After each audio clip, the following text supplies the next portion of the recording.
Transport and distance. ఇప్పుడు ఏముంది, school buses ఉన్నాయి కదా, కొంచెం దూరం అయినా సరే అది మంచి స్కూల్ కదా, దాంట్లోనే జాయిన్ చేద్దాము అంటే అది కూడా అన్ని సందర్భాల్లోనూ వర్కౌట్ కాదు. ప్రతి కిడ్కి అది సెట్ కాదు. కొంతమందిని పిల్లల్ని మనం మాన్యువల్గా తీసుకెళ్ళి మనమే దగ్గరుండి దింపాల్సిన పరిస్థితి ఉంటుంది. కొంతమంది పిల్లల్ని వాళ్ళే ఆటోల్లో కూడా వెళ్ళిపోయే పరిస్థితి ఉంటుంది. అలాగని ఆటోల్లో పంపడం కూడా అంత సేఫ్ ఏం కాదు. ఆటో డ్రైవర్ ఎంత సేఫ్గా డ్రైవ్ చేస్తున్నాడు ఏంటి, ఆ ఒక ఆటోలో ఎంతమంది పిల్లల్ని ఎక్కిస్తున్నారు, ఇవన్నీ కూడా చూసుకోవాలి. స్కూల్ బస్సులు అనుకోండి, ఖచ్చితంగా ఒక కేర్ టేకర్ ఉంటారు బస్కి, అలాగే లిమిటెడ్ సీట్స్, ఎక్స్ట్రా ఎవరిని ఎక్కించరు.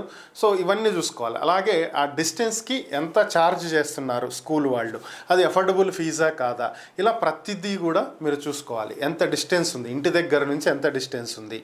ఒక్కొక్క రోజు మీరు రెగ్యులర్గా డ్రాప్ చేసి పికప్ చేసుకునే వాళ్ళు అయితే మీరు వెళ్ళలేనటువంటి పరిస్థితుల్లో మీ ఇంట్లో ఉన్నటువంటి వాళ్ళు ఎవరైనా సరే వెళ్ళి తీసుకురాగలిగే విధంగా ఉండాలి.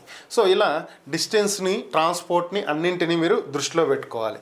అసలు ట్రాన్స్పోర్ట్ ఫెసిలిటీ లేనటువంటి ఏరియాలో ఉన్న స్కూల్ మీరు ప్రిఫర్ చేస్తే మీరున్నప్పుడు మీరు డ్రాప్ చేస్తారు బైక్ మీదో, కారులోనో, లేదంటే ఆటోలోనో, క్యాబ్లోనో. మీరు ఏదో ఒక అవసరం ఉండి ఒక క్యాంప్కి వెళ్ళారు, లేదంటే అనుకోని పరిస్థితుల్లో మీకు ఫీవర్ వచ్చింది, రాలేకపోయారు.